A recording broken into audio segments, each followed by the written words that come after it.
Thank you, Lord. Hallelujah. Start na po tayo. We are in our series with Fire Within this June, and we are talking about the fire within us.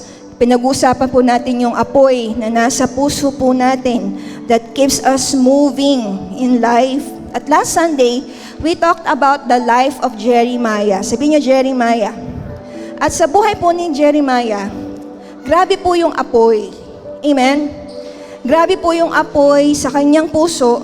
There is a fire shut up in his bones that even discouragement, that even isolation, that even self-doubt, abandonment, and weariness didn't stop him. Amen? So, sino po dito minsan, dumating ka na sa puntong, Pastora, pasuko na eh. Dumating ka dun sa puntong, Pastora, kaunti na lang. Bibitaw na talaga. Kaya lang, although, alam yung pasuko ka na, pero may apoy pa din. There is fire within, sa puso, na hindi kayang maapula. Amen? And so now, last Sunday, we realized that the fire within, yung apoy na yun sa puso natin, is the fire of God. You agree? Do you agree? Ito po yung banal na Espiritu Santo, okay? Na inilalagay po ng Diyos sa isang mananampalataya. Yan po yung apoy ng Diyos na inilalagay sa puso po natin, na kahit dumaan po tayo sa pagsubok, kahit dumaan po tayo sa mga problema, amen? Meron pong apoy na hindi mapipigil. Merong apoy na hindi mapapatay. You see, amen? And that is the Spirit of God.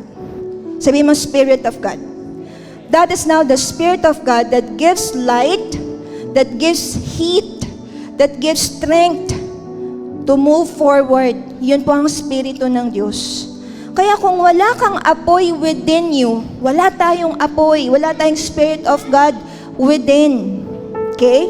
Hindi natin kayang magpatuloy. And so today po, we have a new story to talk about. Okay? At nilagyan ko po ito ng title na When God Breathes Again. When God breathes again. You say breathe.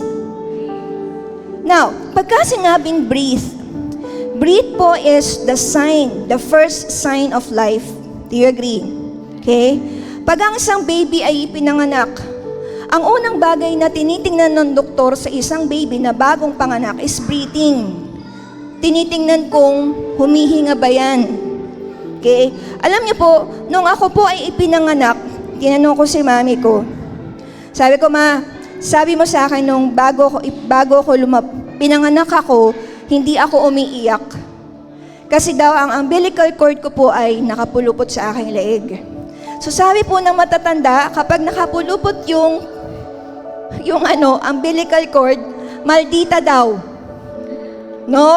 Grabe sila, maldita daw ako. Hindi ako naging pastor, baka po, maldita talaga ako. Amen?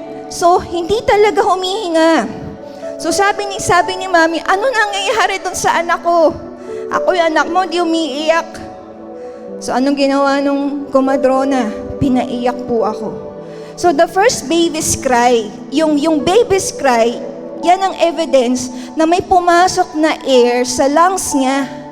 Because without breath, there is no life. Amen? Now, we will learn a story again about God's revival. Ang story ng pag-uusapan natin ngayon, it's about revival of God. Kapag sinabing revival, wala pong nire-revive na hindi po patay. Hindi mo nire-revive yung buhay. Ang nire-revive mo yung patay.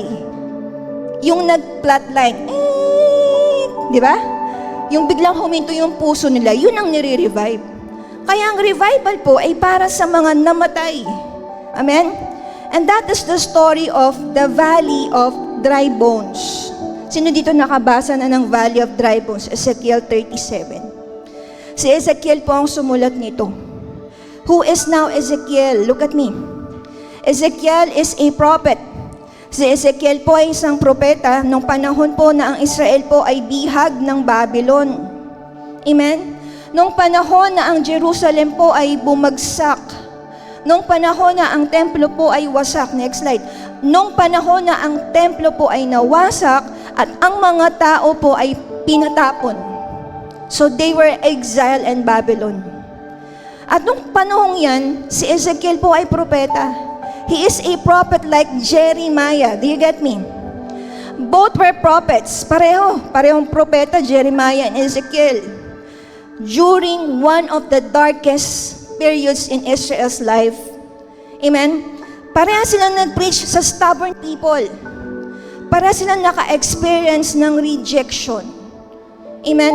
Kaya nung si Ezekiel po ay nakakita ng vision, okay, nakita niya po yung vision na yun, pangitain sa Panginoon, after the fall of Jerusalem.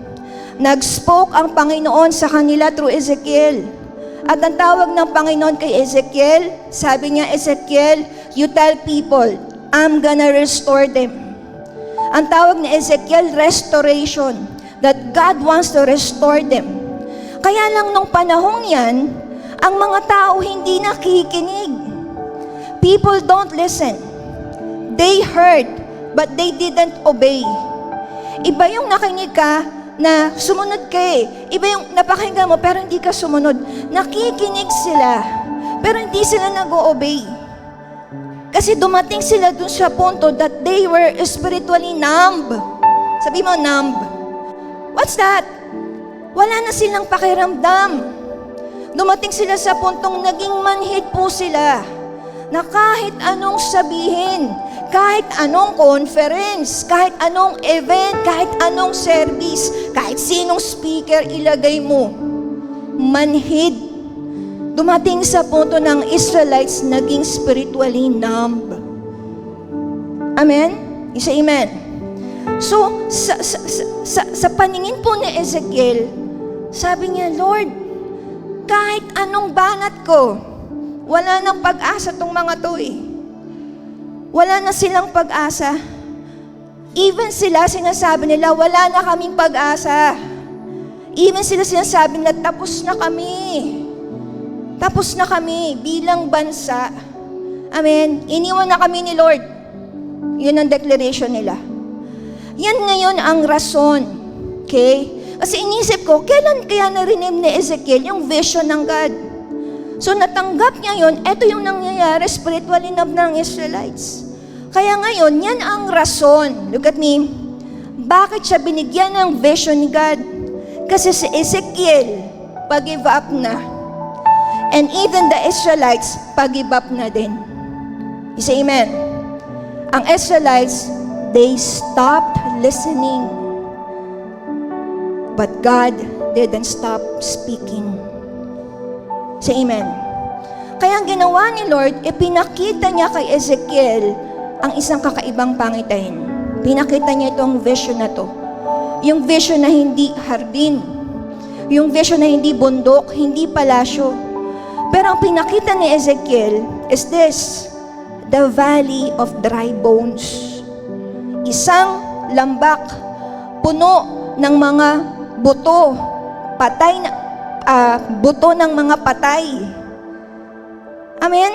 The valley of dry bones. Doon siya dinala. May pangitain siya. Doon siya dinala ni Lord. Lambak yun ang tinatapakan niya, mga buto ng patay. At marahil po, look at me, may mga bahagi ng buhay natin ngayon na parang valley of dry bones. Pwedeng sa panahon po ngayon, may mga pangarap tayo na, Lord, namatay na. May mga relasyon tayo na nasira na. May mga ministry tayo na wala ng apoy. Amen? May mga puso tayo pagod na. May mga buhay tayo na give up na po natin. But the message of Ezekiel 37 is not about death. Look at me. Ito po ay tungkol sa kapangyarihan ni Lord na magbigay ng buhay. What happens when God breathes again?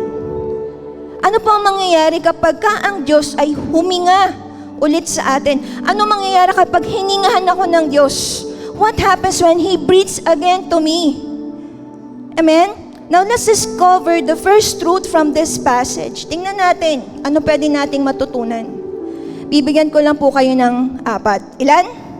4. Sundan natin because it's gonna be a process. Proseso siya okay? Una, doon sa plot ng story is this. Point number 1. Okay? Napansin niyo po ba? Nung dinala si Ezekiel doon sa Valley of Dry Bones, point number 1 ginawa ni Lord, God brings us face to face with our impossible situation. Sino dito walang imposibleng sitwasyon ngayon? Sino dito naharap na sa mga imposibleng sitwasyon?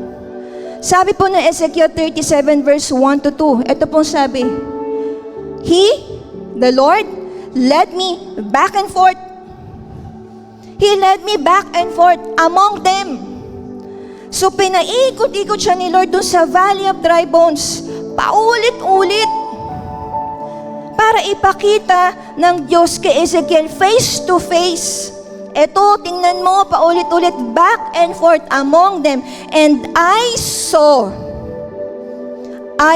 ano nakita niya? I saw a great many bones. I saw great many bones on the floor of the valley, bones that were very dry. Pansinin po natin, hindi po basta bones yung sinabi, dinescribe po ito may description. Hindi basta bones lang hindi sinabing fresh bones ito hindi sinabing bagong patay yan hindi. Anong sabi? Very dry bones.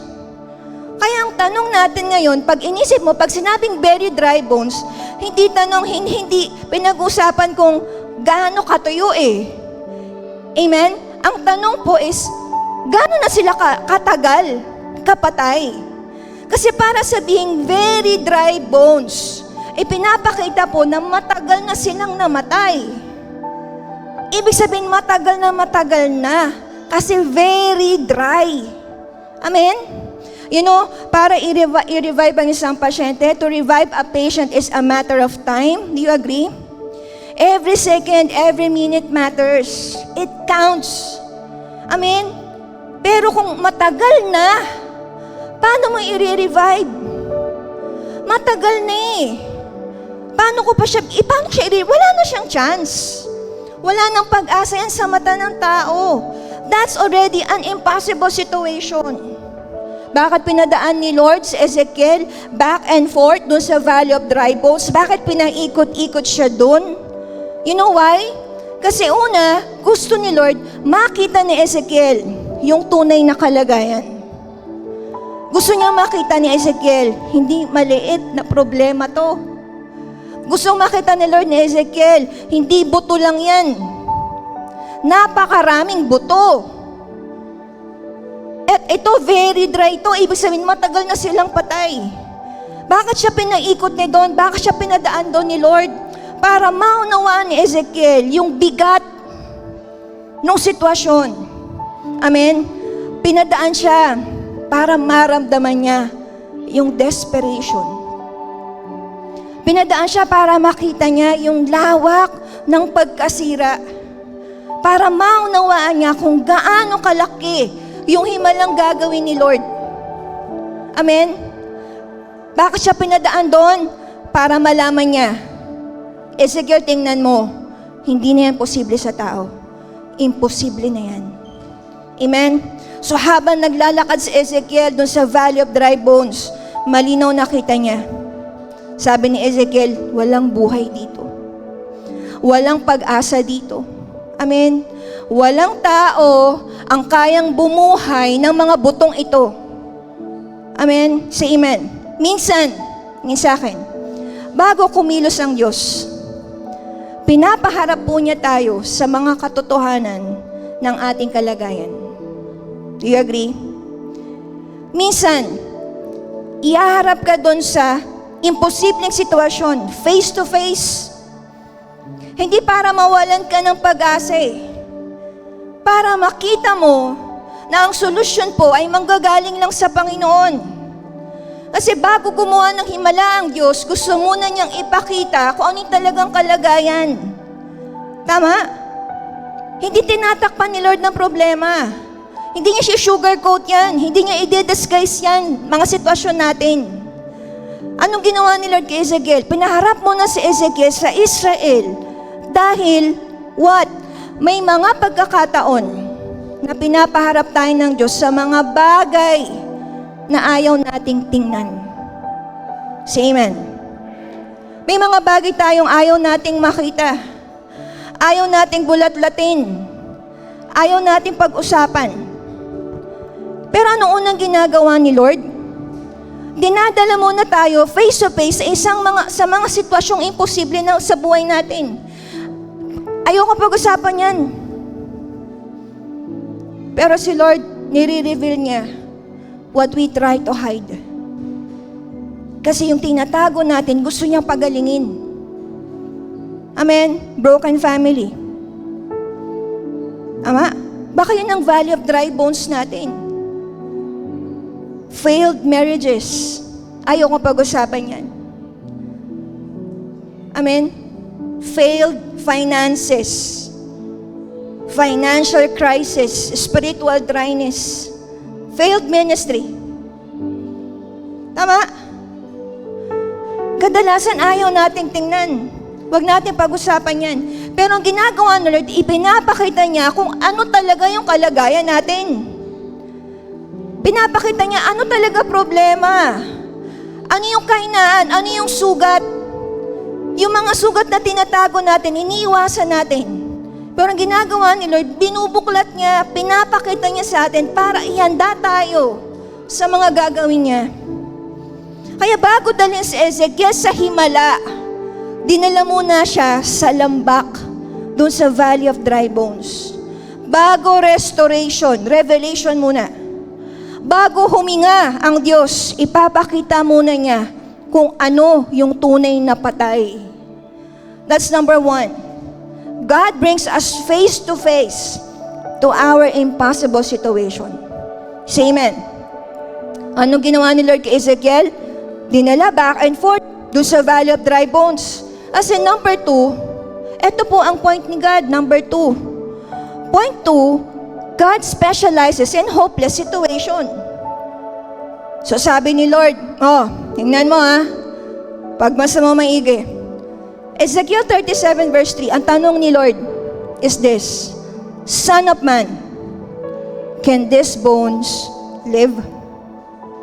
Ang tanong ng Panginoon ngayon sa kanya, can these bones live? Sabi ganyan. So napakagandang tanong. Amen? Hindi tinanong ni Lord, patay ba sila? Alam naman nila, patay eh. Ang tanong hindi kung gaano katuyo yung mga buto eh. Ang tanong hindi gaano katagal. Ang tanong hindi kung may pag-asa pa ba yan sa natural. Ang tanong, can these bones live? At ang Diyos hindi nagtatanong. God was not asking because He didn't know the answer. No. He was challenging Ezekiel. Tingin. Sina-challenge niya si Ezekiel to see beyond what was visible. Anong ibig sabihin ng tanong na yon? Can these bones live? Can these bones live? Pwede yung bones were dead, yung bones, they were dry, they were scattered, they were hopeless. At sa human perspective, ang sagot natin doon, hindi na eh. Ang sagot natin sa Panginoon, no Lord, they cannot live. Hindi na sila mabubuhay. Pero ang tinuturo ng Panginoon kay Ezekiel is that what? What is impossible for man is possible with God. Say amen. Ito ang tinuturo ng Panginoon sa kanya eh. Kaya ano ang sagot ni Ezekiel? Verse 4, sa verse 3, sabi niya, O Sovereign Lord, You alone know. In other words, ang sagot ni Ezekiel, Lord, I don't see how. Hindi ko nakakita kung paano mangyayaring mabubuhay ito. But I know You can. Lord, I didn't know how it will happen, but I know You can. Walang imposible sa'yo. You alone know. Kaya ang talino po ng sagot ni Ezekiel dito eh. Hindi niya sinabing oo. Hindi niya sinabing hindi. Ang ginawa ni Ezekiel, pinaubayan niya sa Panginoon ng sagot. Amen? Kaya ganun din po ang tanong ng Panginoon sa atin eh. Anong valley of dry bones mo? Failed marriages, broken family, financial crisis, failed ministry. Pero ang tanong ng Panginoon, can that broken family live again? Can that struggling ministry live again? Can that discouraged believer live again? Amen? Can that dream live again? Can this church experience revival again? Can your marriage experience revival again? Can this nation live again? Kasi humanly speaking, tingin sa akin, pwedeng ang tingin natin, imposible na eh. Sa tingin ng tao, imposible na. Pero yan ang specialty ni Lord. God specializes in bringing life where there is death. Yan may mga panahon, sasabihin natin, Lord, hindi ko na alam paano ko mababayaran yung mga utang ko. Lord, hindi ko na alam paano ko, Panginoon, mapapatapos yung mga anak ko. Lord, hindi ko po alam paano maayos ang pamilya namin. Lord, hindi ko alam paano ako babangon uli from my failure. Hindi ko alam, Lord, paano ko matutupad yung mga pangarap ko.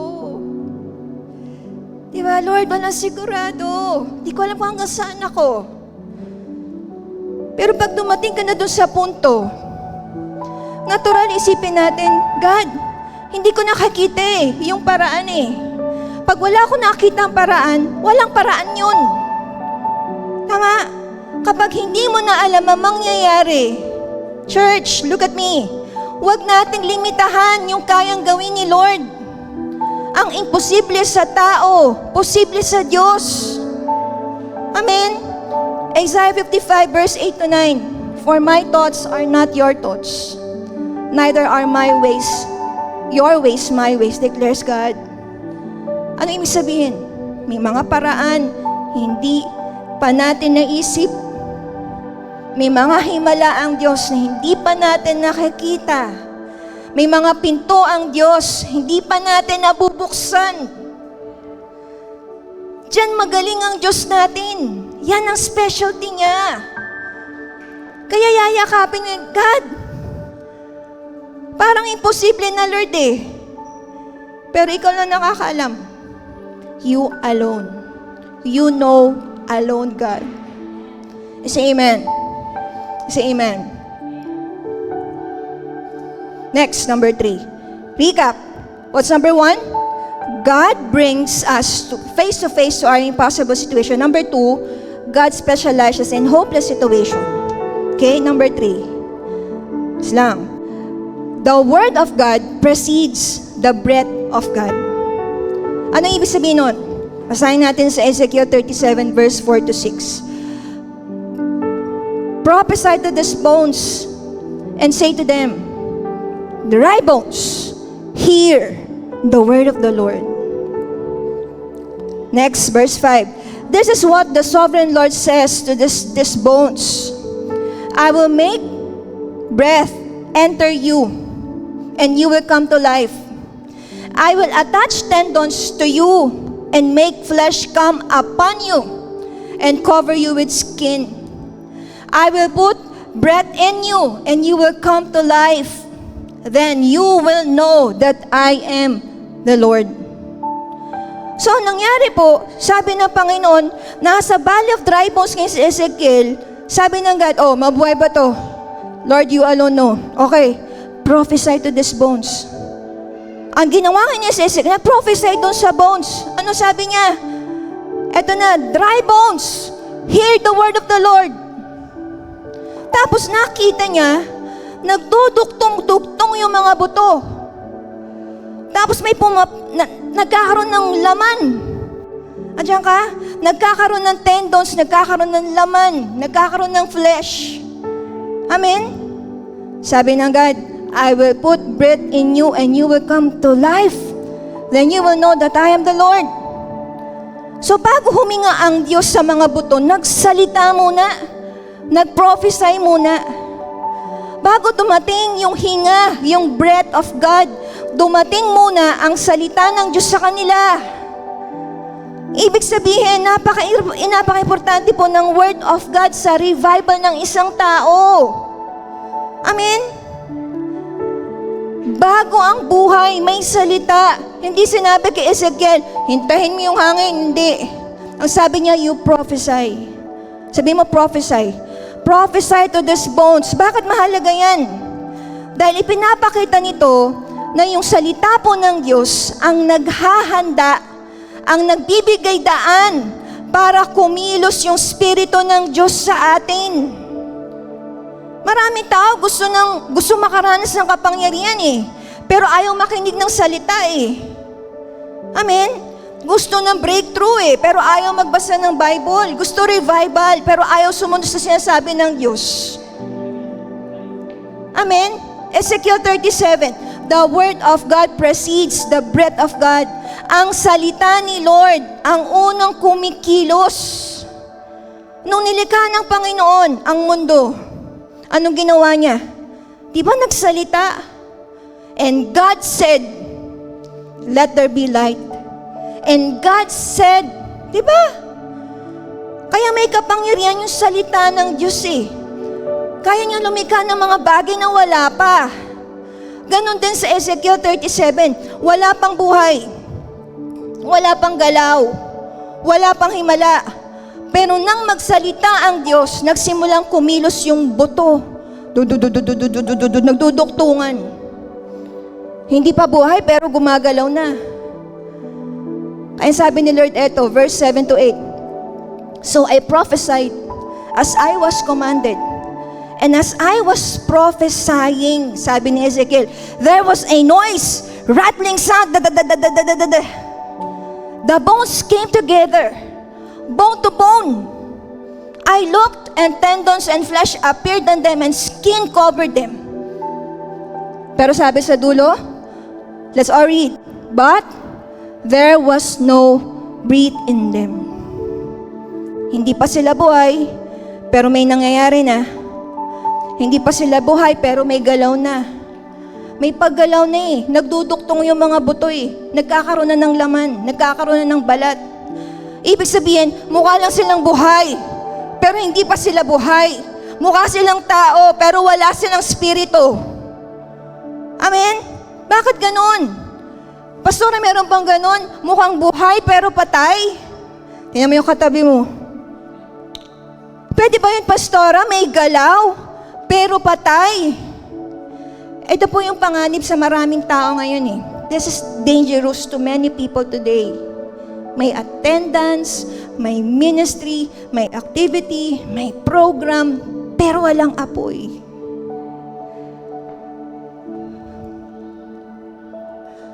Ouch! May attendance, may ministry, may activity, may program, walang passion, walang buhay spiritual. Minsan, kompleto yung structure eh. Kita mo, kompleto, pero kulang ng spirito. Tama? May mga tao ngayon parang tuyong buto na lang. Patay ang pangarap. Mahina ang pananampalataya. Nasaktan sa buhay. Tingin sa akin. I once met a dear friend of mine. Tagal ko nang nakasama sa ministry. Pero nag-decide siya na mag-lay-low. Pero hindi ako nagkulang. Hindi kami nawala ng any, hindi natapos yung relationship namin beyond church. We still have relationship. Alam mo, sinasabi ko sa kanya, alam mo ba, sabi ko ganun, you need to go back. Wala mo na akong pwedeng sabihin sa'yo, bumalik ka sa Panginoon. Kasi baka maubusan ka ng oras. Sabi niya sa akin, ba't ganun, ate? Hindi ko nararamdaman yung urgency na kulang ako sa oras. Alam mo, tinitingnan ko siya tuloy, sabi ko, Lord, can this discouraged believer live again. Nagtatanong ako sa Panginoon, pwede mo pa bang buhayin itong taong to?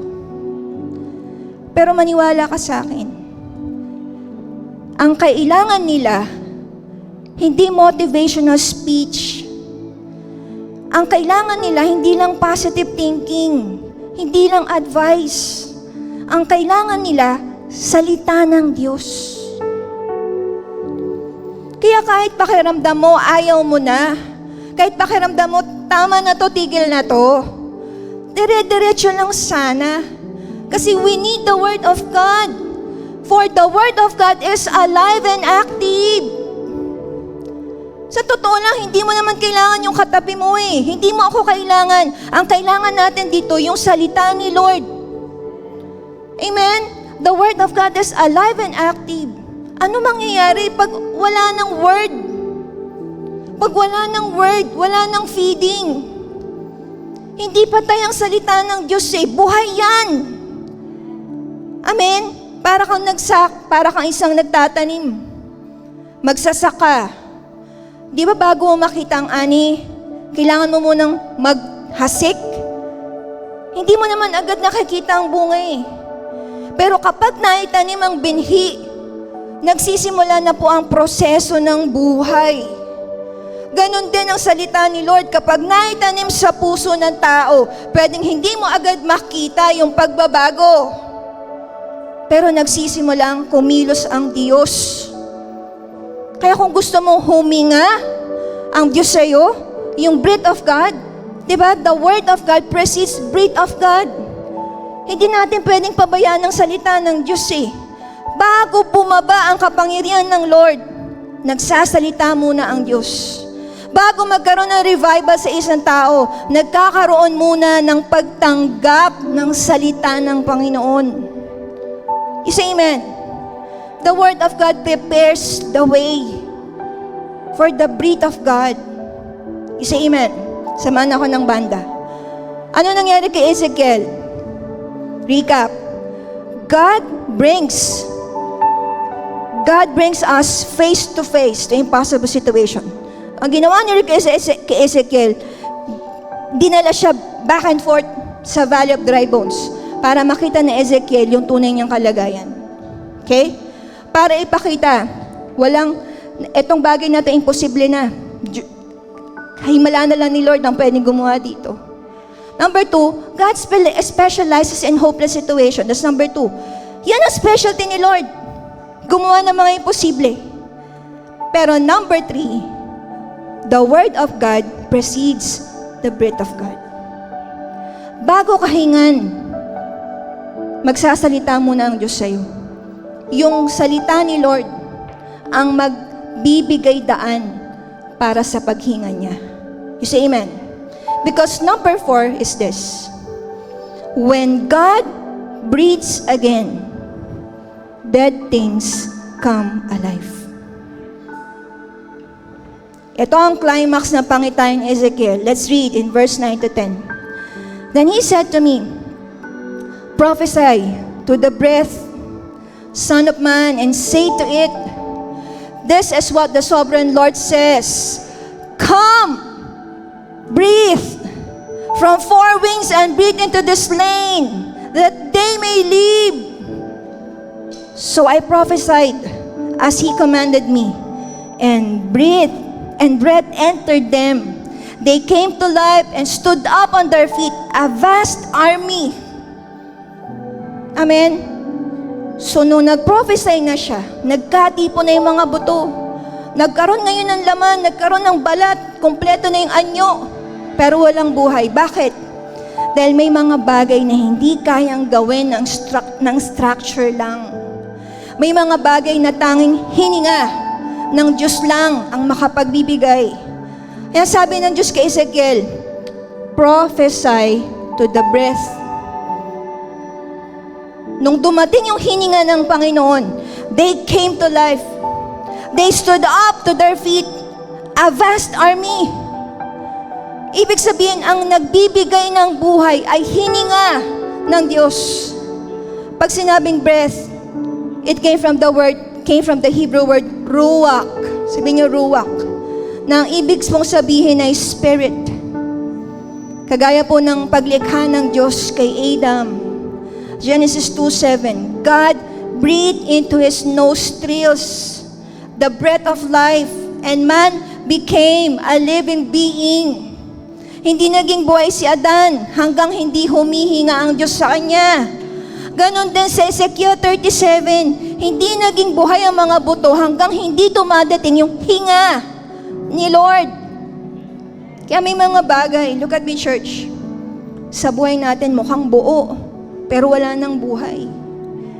Ganito rin yung nangyayari sa atin. Pwedeng kompleto attendance, pero walang passion. Pwedeng may ministry, pero walang apoy. Pwedeng may worship, pero walang buhay.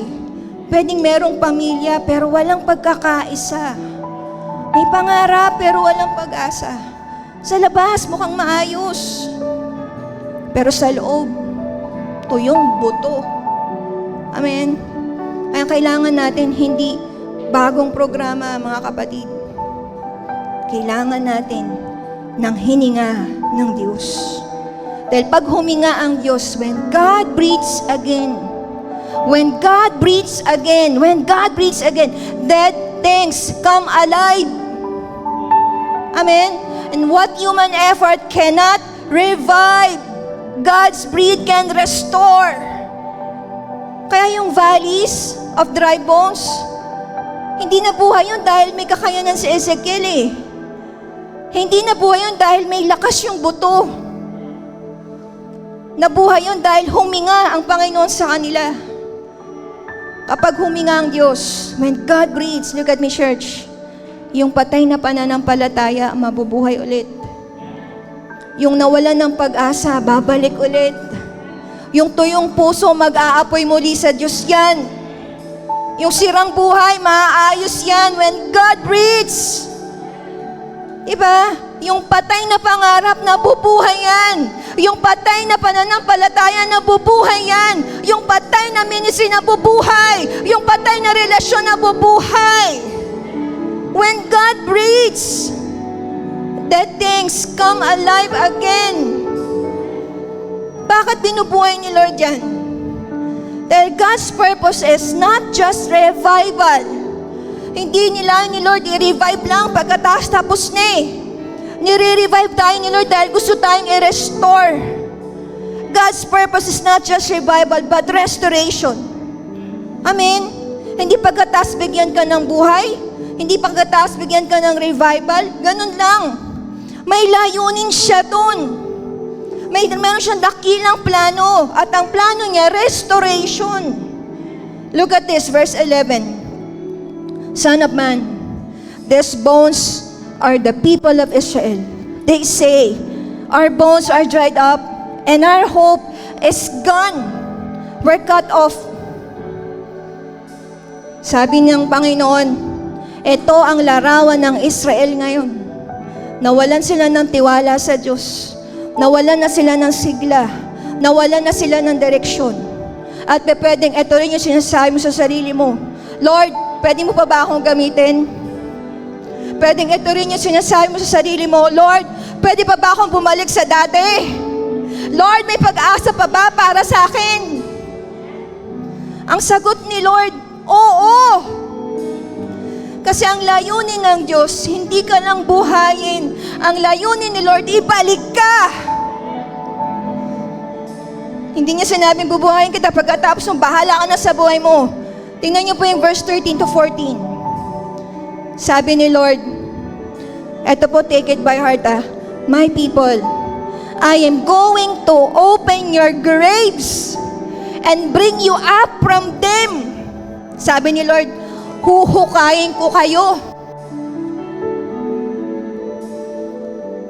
Huhukayin ko yung libingan nyo. Kukunin ko kayo doon. And I will bring you back. Grabe to. And I will bring you back to the land of Israel. I will put my spirit in you, and you will live, and I will settle you in your own land.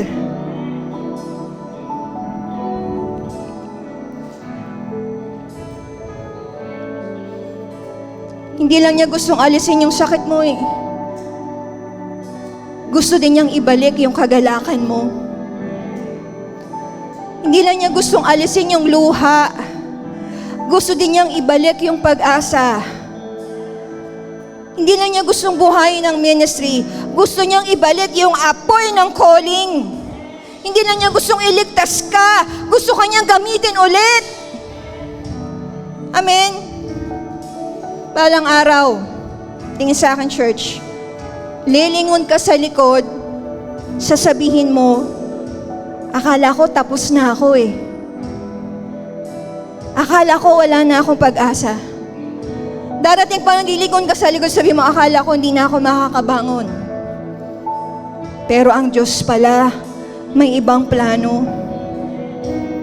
Dahil hindi lang niya pala plano i-revive ako, ang plano niya i-restore ako. Amen? Say amen. Tatayo po tayo lahat. Hallelujah, hallelujah. And as we sing this song, allow the Spirit of God to breathe upon you today. Because when God breathes, that